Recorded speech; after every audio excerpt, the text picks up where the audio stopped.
Good morning, good afternoon, good evening, wherever you are, whenever you are. Welcome to a new DC live stream. We've got the charts open as we speak. We are watching Bitcoin dump live. G'day, Wasim. How are you, mate? I'm outstanding. How are you? Very well, very well. The top is probably not very exciting, but well, unless you want a dollar cost average in, it's a good idea to. Yeah, we're doing that as we speak. I've got the boss on the other line, getting him to put in a couple of orders because you want to take advantage of these dips in case this is, just a quick little fake out to the downside, and then we get a big pump in the opposite direction. So, guys, the reason. Up, so Hey. The weekend is coming up, so things go crazy over the weekend, right? Yeah, well, no, usually the weekend we do get some moves, but that's because there's less order books, so we tend to, move, in one direction or another quite rapidly sometimes on the weekend. It can be boring, but usually because most traders are at home, we tend to get some movement, and then that forms what's called the CME gaps. So the reason we're dumping now is something that we've covered in the live streams as of late, and that's because we've got basically not a whole lot of Bitcoin on exchanges. So it's really easy to move the price quite rapidly. On the DC live stream on Tuesday, when Michael and Wasim were hosting, and I came on for a little bit, I did talk to you guys about the value area high. And if we were able to maintain the value area high, it would suggest that we could push more to the upside. But if we lost the value area high, that we would come to the point of control of this entire sideways range. Now, you can see right here, the point of control is stipulated by this red line, and we hit it basically to the dollar. If I zoom into the 1 minute chart, I had a green box. Look at that. The green box is where I had sort of buy orders, which have been triggered. And now we're sort of having a move to the upside. Now, the point of control is where most of the Bitcoin has been traded in this entire sideways range ever since we had the this dump from back here. So we had, I'm pretty sure from memory, this was the Ukraine war dump. Then we went sideways. Then we had another dump, and then we've kind of just been in sideways channel for a little bit of time. And we've got now, the higher the range, the lower the range.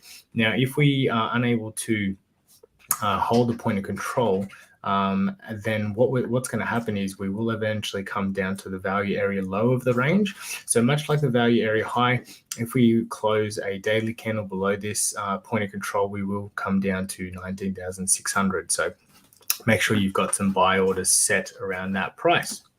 Alrighty, so I thought I'd start with a market update because it's quite rare that during the Asian trading session that we get some volatility in the market. And Bitcoin, just as of today, has dumped. Let's just put the daily candle on because this is a pretty significant dump. So Bitcoin's dumped 8% in literally, an hour or so. So guys, it's cool to see. It's cool to see live when you see Bitcoin dumps because this is a trader's best friend. Alrighty, so let me just go over one more time what I expect. So we're definitely seeing a bounce from here. You can see that we've already bounced, $1,000 from that point of control. What's going to happen from here?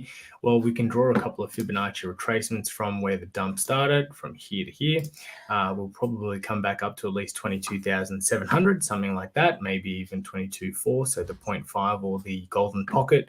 And if we get even a greater bounce, we can go from the high that we created back here a couple of days ago at 25,200, and we have a golden pocket up here, which is also, there's a daily resistance level. So that's something that I'll be looking at. But if we are unable to hold this point of control, as I just mentioned, the value area low. So pretty exciting. Good to see some volatility. And this is exactly why, if you have not yet registered, guys, we do have a bear market bottom indicator. The link is just coming up at the bottom of this the screen right now. You guys can sign up. All we require is just an email, so we can let you know via an email blast out that we believe that the market has bottomed and we're getting back into the market. So feel free to go to breakoutnow.co/crypto-buy-signal. Pop in your email address, and then we will email you guys out when we are re-entering the market because we believe that it has bottomed. So That's it from myself. Wasim, how was your weekend, mate? We didn't even go through all the formalities. We jumped straight into bloody the market update. How are you, my friend? I'm good, mate. Well, you've got to look at what's hot, right? Now, it's been a big week here at Breakout Solutions, and we've had like 4 events or 5 events this week. So it's been a massive week. So I was looking forward to having a bit of a wind down tonight. Yeah. What about you? Yeah, well, like I said, I just got home. I just went to the pubs to see a few of the boys. Come back here to see this, chuck on the charts every time I'm on the computer, and bang, I just see the market dump $2,000 in a couple of minutes. So, yeah, interesting times ahead. But look, we got heaps of news for you guys. So we're going to jump straight into the news, and I'm going to get my friend Wasim to take you guys through it. And we're going to start with the Coinbase CEO news. Over to you, Wasim. Thanks, Matty. So yeah, another massive week with a lot of news, a lot of things happening in the crypto world. As you guys know, last week the Tornado Cash protocol was sanctioned, and one of the developers was arrested. This has started to cause a lot of questions around, what's happening with that, what the regulators going to do, and also with Ethereum layer 2, Ethereum merge happening, moving Ethereum 2.0, moving from proof of work to proof of stake. There's a lot of questions about what's going to happen. So for those of you that don't understand the difference, with proof of work, you just need a computer and a graphics card to be able to validate transactions and validate to validate things on the blockchain.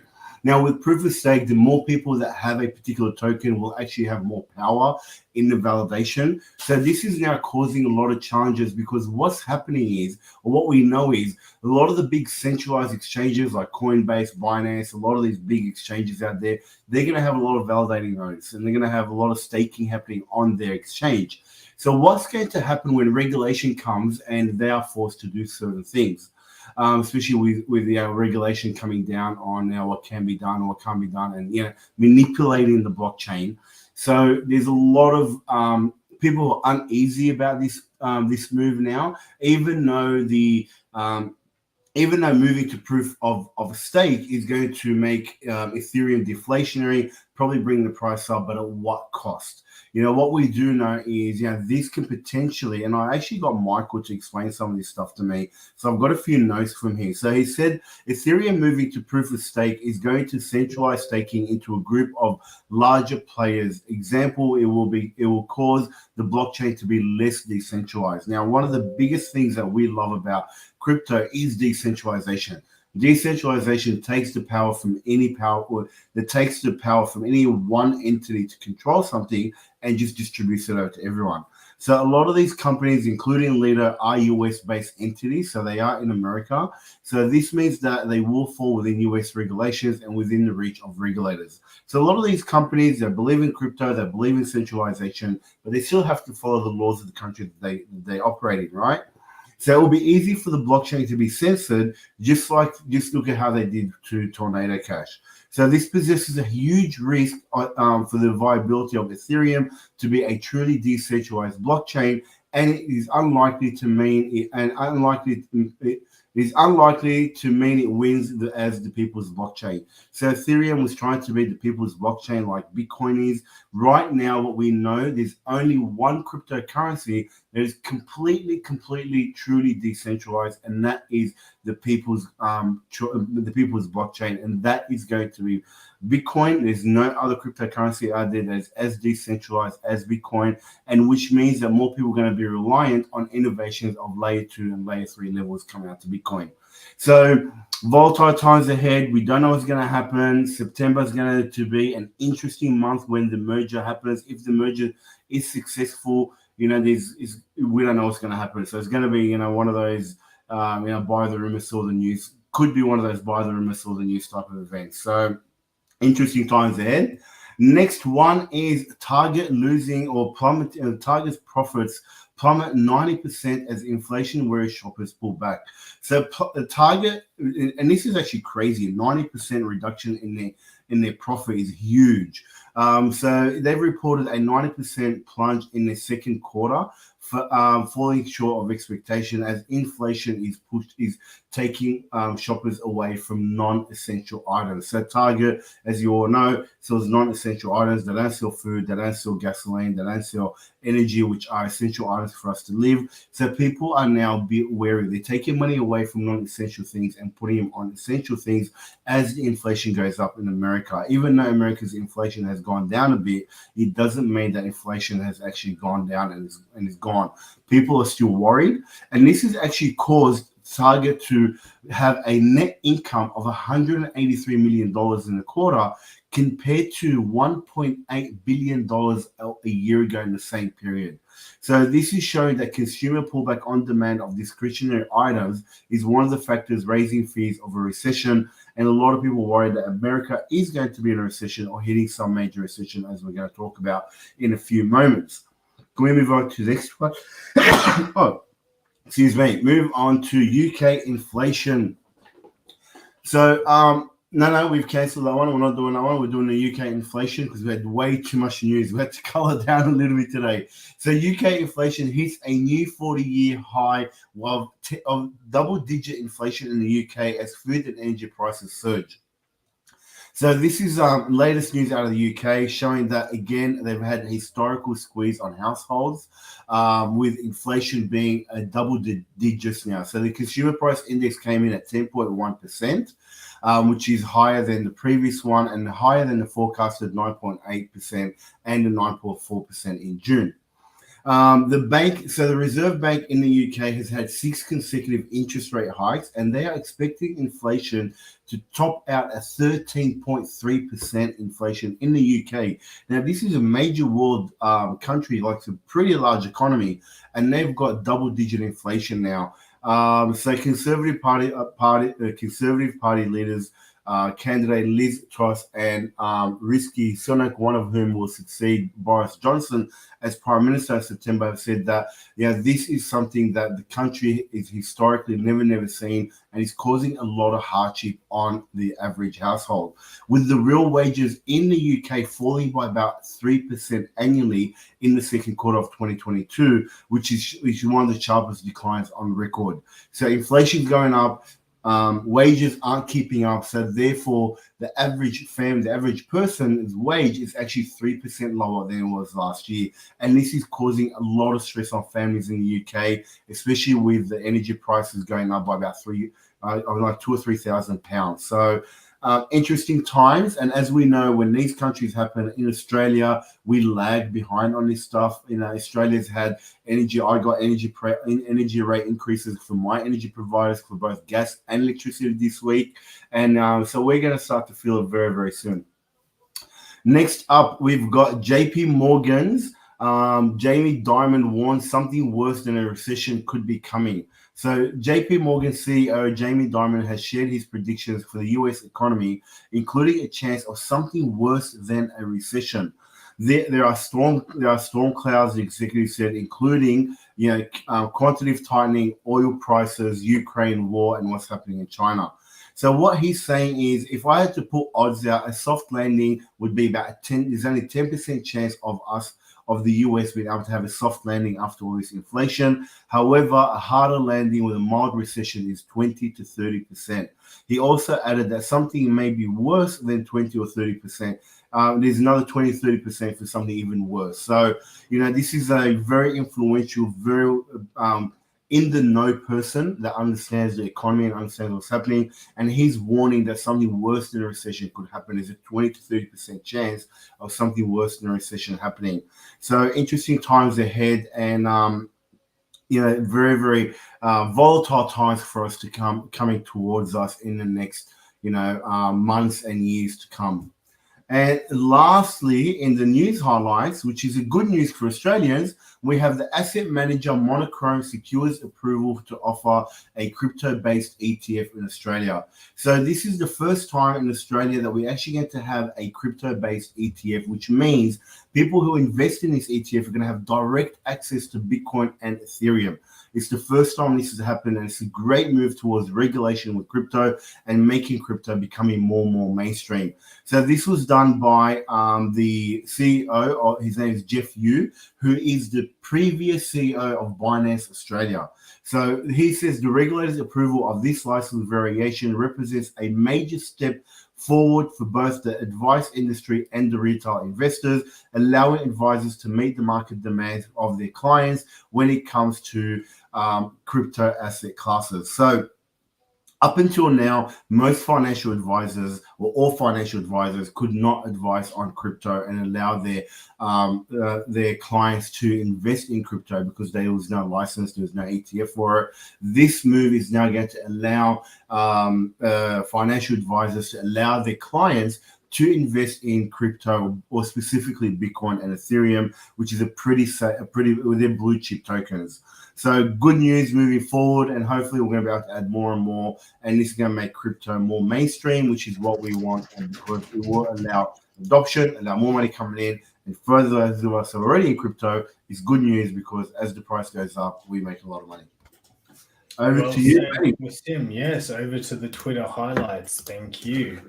Alrighty, guys. So first we have our good old friend Peter Schiff. Inflation makes everybody poorer, and it's the government's fault. I can't agree even more. I can't agree even more. I guess obviously since 1971, where they unbacked the US dollar to the gold standard, we have things such as quantitative easing, quantitative tightening, the rise of, interest rates right now.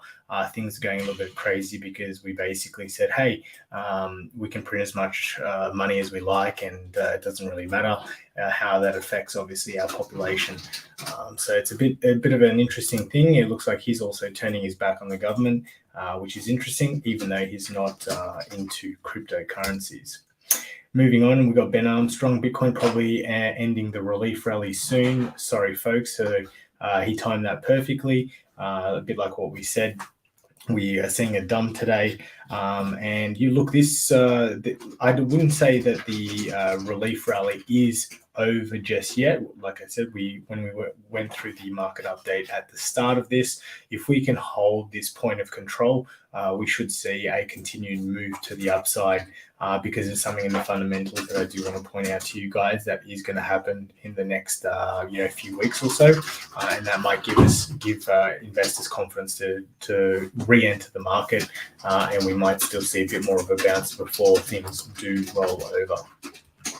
Next, we've got Altcoin Daily. Sad how people don't own Bitcoin. So obviously they're just talking about there's still 98% probably of the world that still don't own any cryptocurrencies, and probably Bitcoin in general. But what I would suggest is, we have people like Google that have invested over $1.5 billion into crypto in the last 12 months. They're obviously not letting people know about it, but what you need to do is you need to follow the smart money. Look at what they're doing and not what they're saying, because out in the public, Google's probably not going to say, hey, we're investing in crypto. They're going to go behind, they're going to invest in startups, companies, hire people in the blockchain, and that's how people in the know that these guys are getting involved in cryptocurrency. So we really need to keep an eye on what they're doing, and who they're investing their capital with. Next, we have Lark Data. So when is that Mt. Gox Bitcoin going to be released? Well, maybe it was released today. So Mt. Gox was the biggest crypto hack that occurred many moons ago. I think it was over 10 years ago. A lot of Bitcoin was hacked off the exchange. I think it was 137,000 Bitcoin in total, which at current value is about $3.1 billion. So it could trigger a sell-off, a bit like what we see now. It might be, the thing is, people are going to be tracking the wallets that are receiving these Bitcoins. And as soon as they hit their wallets, people are then going to track, are they moving them to exchanges to sell them? Look, to be honest, if you've gone this long holding or not having your Bitcoin, and you've seen Bitcoin's performance over the last 10 years, I don't think people are going to be silly enough to be selling it in the bear market unless they really need to sell those coins for financial freedom. Maybe they are struggling, and maybe they were early investors and over leveraged themselves, whatever it is. But I think those people were smart. They saw the power of what a decentralized economy could look like. They invested in Bitcoin early. They've seen the history of Bitcoin going up and to the right, and I don't think they would be silly enough to sell it now in the midst of a bear market. But that's just my 2 cents. Who knows? Who cares what I know, right? Lastly, we have Crypto Zombie. Bitcoin is the best performing asset over 2 years, over 3 years, over 5 years, over 10 years, over the life of its existence, all 14 years. This is an asset that every investor must have in their portfolio. And that was from Morgan Creek CEO Mark Usok. So basically, even if you're not a Bitcoin believer, it would be smart for you to have a small percentage of your wealth asset capital in the crypto, even though it is volatile. They do say that you should have at least 1% of your assets in cryptocurrencies or Bitcoin, and you can't obviously deny it being the best performing asset over the last 14 years, and I think it's going to have many more years of outperforming all industries, all stock markets, and we're only seeing the beginning. We are still in the early stages of adoption. Alrighty, so that is it for the adoption highlights. I'm going to bring Wasim back. He's going to talk about, that was all for the Twitter highlights. He's going to now go over to the adoption highlights. Take it away, Wasim. Yeah, before I take away, I actually want to share something on my screen. So just give me a second from what you said, mate. When Crypto Zombie said that Bitcoin is the best performing asset, so this is something that I present quite a bit. That from documenting Bitcoin, and this was actually released a couple of days ago. So in the last 10 years, Bitcoin has gone up by 206,444%. compared to all these assets that are nowhere near it. So they just shows and proves how far Bitcoin has come. So that's what I want to show, just to show people exactly how far Bitcoin has come and why it's one of the best asset classes to invest in, and why we believe so. So over to you, Matty. I want to remove my screen share, and you can bring. No worries. Over to you for the adoption highlights. Go for it. So adoption highlight. Now, look, this adoption highlight is not good news, but it is news, and it is adoption news. So we do need to cover it because we've got to give both the good and bad as it comes. So Colombia plans to launch its own digital currency to reduce tax evasion.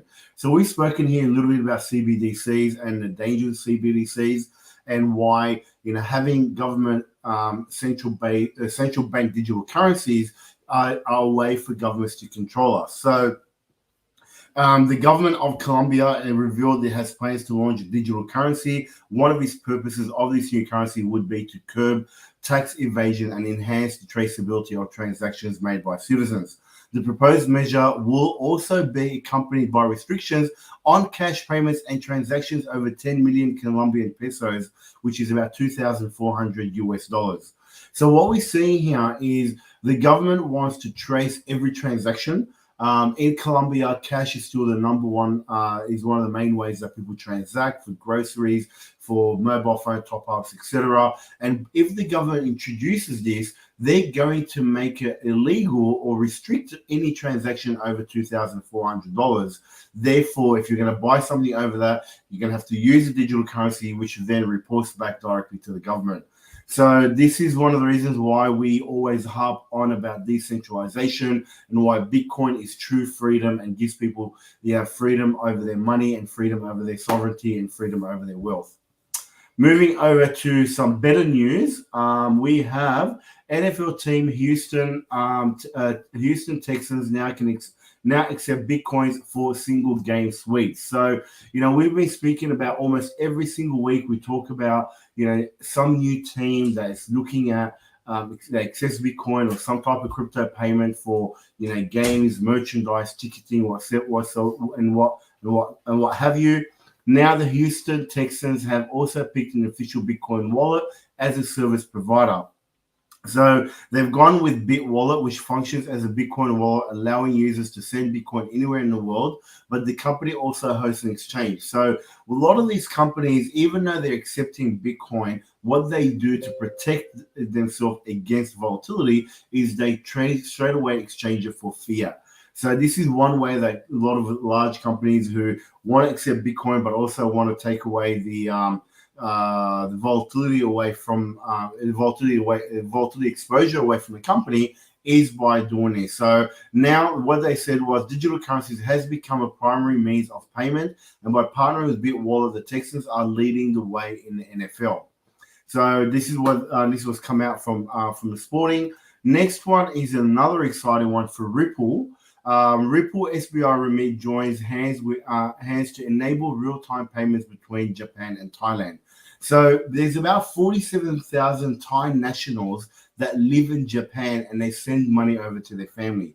Now, this is one of the biggest use cases of crypto and one of the biggest reasons why we love crypto, because right now, if you're sending money internationally, you could be paying between 10 to 20% in fees to get that money to your family. Now, imagine people in impoverished countries or developing countries that go overseas to make a living so they can send money back to their family, and they're usually not sending huge amounts. They're usually sending a couple $100s or a few $1,000s back to their family so they can eat and drink and have and provide for their family. But these banks take anywhere between 10 to 20% of those transactions. With blockchain technology, there is zero, well, not zero, but almost zero, usually in the census to be able to transact. So Ripple is really growing in Asia and making some headways in Asia, regardless of the challenges they have with the SEC over in America. And now they've working between Japan and Thai to allow Thai nationals to send money back to their family within a matter of seconds, and they can then withdraw that out of credit cards or out of debit cards and ATMs around Thailand. So this is great news for people in Thailand, great news for crypto, and it's just more bullish news for what's happening and what's going to come. All right, moving on. We've got luxury resort chain now accepts Bitcoin and Ethereum as payment in both the Maldives and Thailand. So with the growing acceptance of cryptocurrencies worldwide, more businesses are starting to accept digital assets as payments, including the hospitality sector. So Suniva, which is a leader of high-end property, high-end hotels and resorts over in Thailand and the Maldives, is now accepting Bitcoin and Ethereum as payment for people who want to book that. And this has happened a couple of days ago. It's showing that more and more businesses are opening up for cryptocurrency payments. So what their CEO came out and said was, as Sonova, we've always endeavored to be a pioneer in the hospitality industry. Hence, accepting cryptocurrency payments as payment method is another example of enabling our international guests to easily make payments from anywhere around the world. Now, again, we've seen this in a lot of high-end things, with watchmakers, jewelry makers, fashion, gaming, sports, and now also with hospitality and travel. So great news for this. And the last one for today is back home here in Australia with, let me move on to the last one, please, Maddie. Awesome, thank you. So this one's forget cash or card. There's a new way to pay when you fill up the tank. So this is going to be rolled out in Victoria, South Australia, and Western Australia. So it's not available in New South Wales and Queensland yet. But now there's over 150 service stations across Australia that you can just simply, when you fill up your car with petrol, you can scan a QR code that connects directly to your digital wallet or to your crypto wallet, and then be able to pay for your petrol using crypto. So a lot of people say, it's too hard to use crypto. I don't know how to pay, or you can't use crypto in everyday things. We've spoken about these things with, crypto debit cards. We've got multiple of them. And now, more and more businesses are starting to do this, including Krispy Kremes and gift box stores nationally are even considering being able to to buy, donuts and gifts and whatnot with cryptocurrencies. Now, Roy Morgan is an analytics company that does a lot of surveying. They came out with a report saying that almost over 1 million Australians own some type of cryptocurrencies right now. So there's a lot of Australians out there that own cryptocurrencies, and it's great to see businesses now shifting towards allowing customers to use cryptocurrencies to pay for goods and services. That's it for the adoption highlight, guys. Let's bring Maddie back on here. And thank you, sir. Well, we're going to talk about fundamentals now. We already went through the market update, and so let's move on. It says that we are still in altcoin season. To be honest, we're in crypto season. Well, with this dip, I would definitely, I'm sorry, I'm not going to say that. We have bought this dip.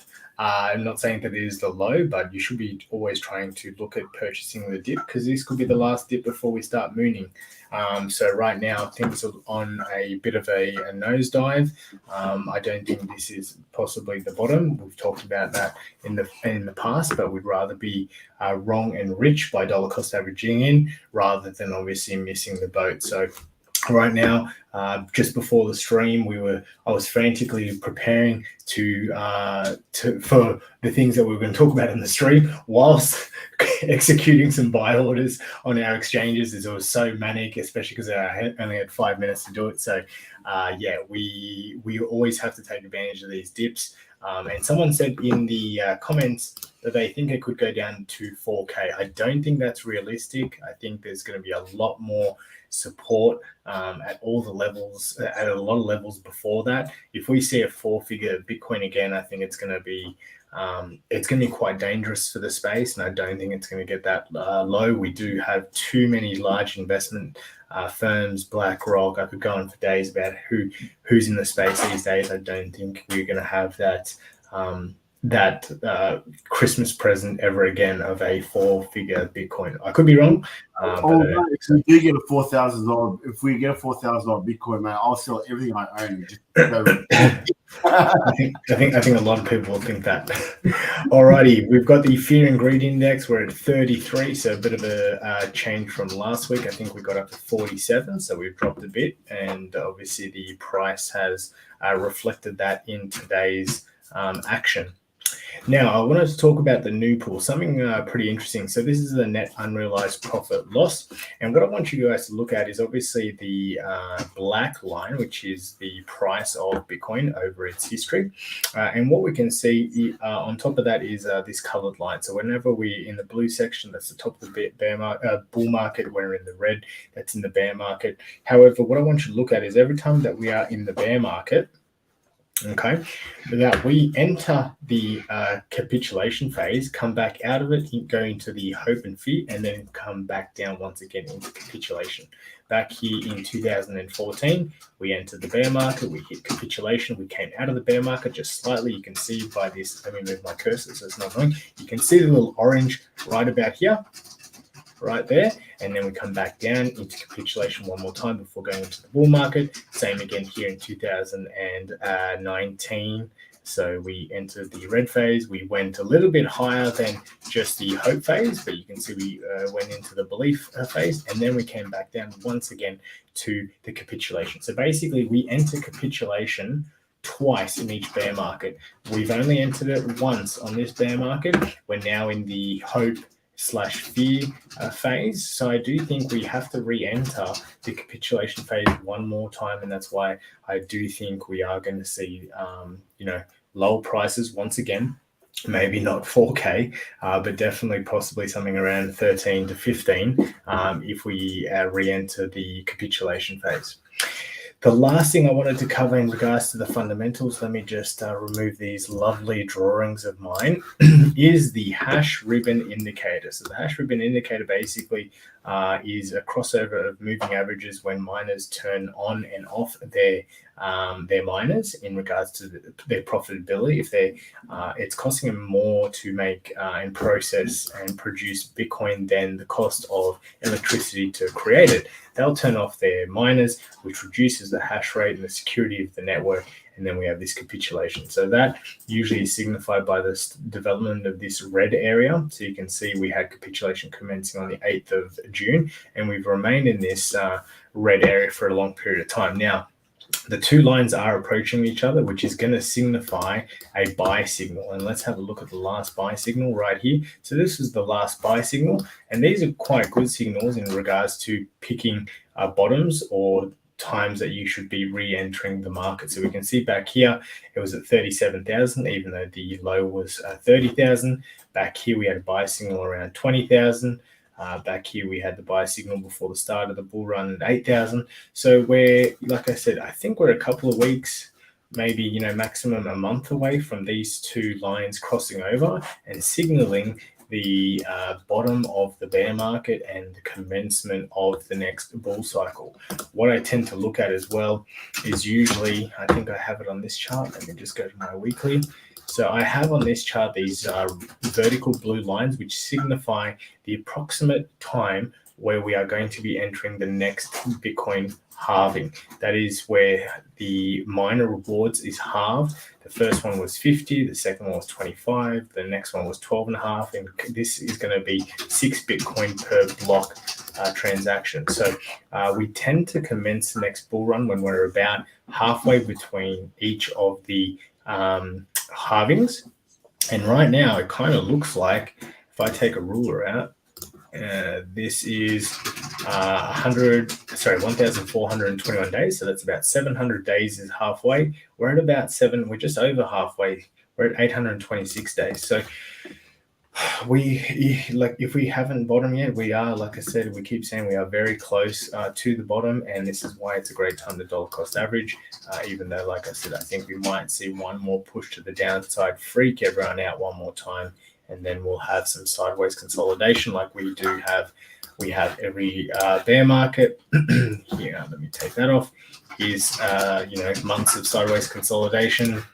Here was close to a year of consolidation, and we sort of had a little bit of a sideways consolidation here, even though this was considered sort of a double bull market. So we could say that this was also bear market consolidation. So don't want to do that. So we are probably entering the same phase right now as those phases, where we're going to just consolidate here for a few months, and then we're going to see this line just gradually start creeping up, so we can see the next exponential rise into the next bull market. Alrighty, that is it from myself. We have wrapped up the DC live stream for another week. Do you have any parting words with Sim? Any words of wisdom? Oh, mate, just to keep any words of wisdom. You got me out of. You got me on that one. Just guys, exciting times ahead. Even though it is dumping right now, this is the perfect time. We're buying, and one of the things I actually love what Matt said earlier was, he was frantically time for his orders and whatnot, and I didn't have to do that because I just follow the mirrored portfolios that we have in the business. I let Matt and Michael stress out about buying in and out, and I just benefit from it. So if you want to get into crypto and not worry about where to get in and out, and you want to have full-time traders being able to mirror that, you want to mirror and follow, you can just join us with our mirrored portfolio through the 1K Day Club and the Millionaire Club. So reach out to learn about that and take all the stress out of getting in crypto, because we do that for you. Yeah, that's right, guys. We have, we have a lot of assets that we, help our clients out with, and the mirrored portfolio is an amazing opportunity for you guys to basically enter the market, accumulate more Bitcoin and Ethereum without having to do anything. It's completely hands off. It's all integrated through an API. Your account follows us, so you are still custodial of your crypto. You can deposit when you want, and you can withdraw your account whenever you like. That's one of the biggest factors. We don't have to take your crypto in. You don't have to send us a thing, and you can obviously follow our trades and make the gains like how we're doing right now. We're obviously outperforming the market quite well. We did a presentation this week for the 1K a day workshop. Currently, our portfolio is up 12%. in comparison to Bitcoin only being up 8%. Now, with this dump, we did time the market quite well the other day. I actually sold Bitcoin around 24,500. So right now we're looking like we've made a 20%. We've outperformed Bitcoin by 20% in just the last sort of 3 days. So guys, if you want to be able to make your money go further without having to continuously reinvest more into the crypto sphere, being able to learn how to trade is an important skill. A lot of people don't have the 10,000 hours that it takes to work on that skill. So why not have a professional trader like myself help you achieve your financial goals by just parking some money into an exchange, letting us do the hard work, and you guys just reaping the benefits. So feel free to contact us in regards to that. I will leave our breakout session. So right there, breakoutnow.co/breakout session. You can jump on a call with either myself and Wasim. We can explain to you exactly what's included in the 1K a day. We still do have a special price. It's $1 for the first 2 months. So it's completely risk-free. You'll just lose $1. And if you're unhappy with our services, you're more than welcome to cancel thereafter. And we still have a foundation membership price of only $47 a month. But that is going, I think at the end of this month, aren't we going back to $97 next month, Wasim? Mate, you're being very, very generous. It's the end of this week. So next week. It's the end of this week. Yeah.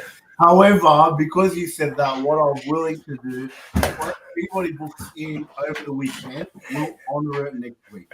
So, and you watch after this live stream where Sim's going to be like, hey, mate, anyone that signs up, it's going to come out of your pay.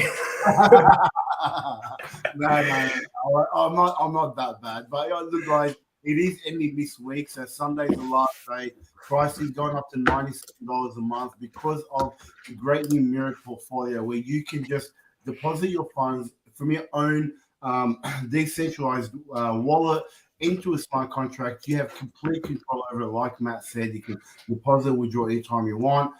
We have no custody, but you get to follow what we're doing, which means you're going to have traders like Michael or Matt who buy and sell for you. So this is why the price is going up to $97 a month, because it's a really, really high value service. But if you do book in this weekend, I'm willing to honor that for you guys. So make sure I'm willing to honor Matt's mistake.